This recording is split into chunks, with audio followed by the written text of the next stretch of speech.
When the lights shine bright and the crowd roars, we forget one thing. These men and women put their bodies and lives on the line.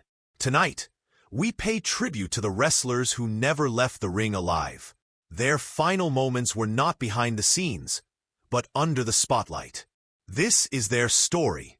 May they changed wrestling forever, but it could never bring him back. Perro Aguayo Jr., heir to a lucha dynasty. March 20th, 2015, Tijuana, Mexico. A routine tag match with Rey Mysterio turned tragic. A simple dropkick sent Perro to the ropes. The 619 setup. But Perro's neck struck the rope at a deadly angle. His body went limp. Fans cheered. The match went on, not realizing Perro was already gone. He was only 35, a son of Mexico, lost in front of a live crowd. In Japan, he was royalty. Misawa carried All Japan Pro Wrestling on his shoulders. June 13th, 2009, Hiroshima. A back suplex, a move he'd taken 1,000 times, severed his spinal cord. Teammates and doctors surrounded him. But Misawa drew his final breath in the squared circle. At 46, he died where he lived, inside the ring. Silver King, son of lucha legend Dr. Wagner, and known worldwide for his role in Nacho Libre. May 11th, 2019, London. During a match against Juventud Guerrera, Silver King collapsed mid-ring. Fans thought it was part of the show. It wasn't. At 51, Silver King died doing what he loved, performing for the crowd. Plum Mariko, a pioneering Joshi wrestler, pushed her body past its limits.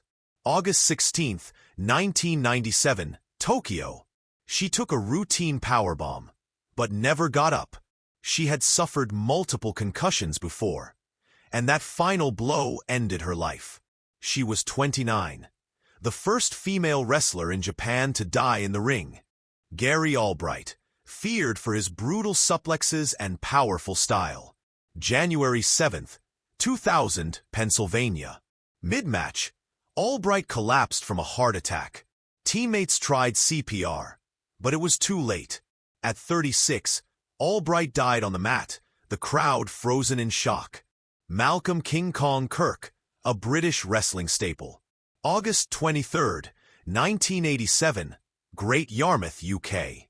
Facing the iconic Big Daddy, Kirk took the final splash and never rose again. He suffered a heart attack right there in the ring. The audience thought it was part of the show until paramedics rushed in. He was 51. Larry Cameron, a former football player turned wrestling star. December 13, 1993, Bremen, Germany. Mid-match, he fell to his knees. A heart attack ended his life instantly.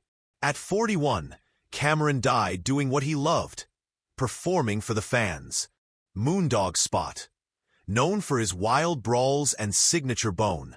November 29, 2003, Memphis.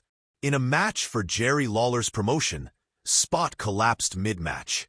He suffered a fatal heart attack in front of a shocked crowd.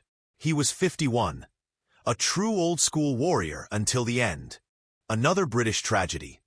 King Kong Kirk collapsed during a match in 1987.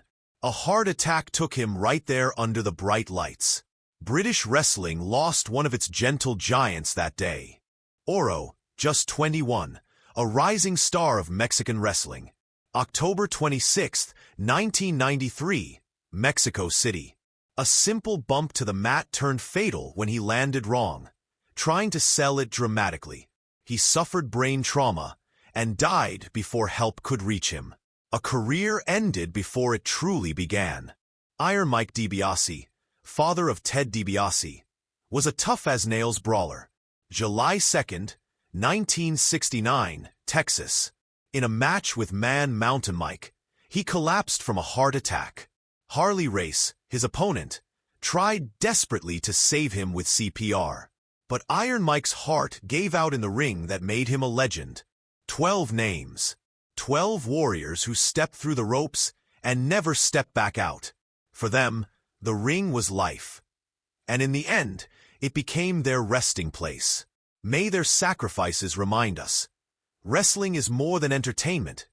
It's blood, sweat, passion, and sometimes tragedy. Remember their names. Honor their legacy. Rest in peace, warriors of the ring. Gone, but never forgotten. If you believe their stories matter, share this video. Like, comment, and subscribe for more untold wrestling stories. And always, respect the ring and those who give everything for it.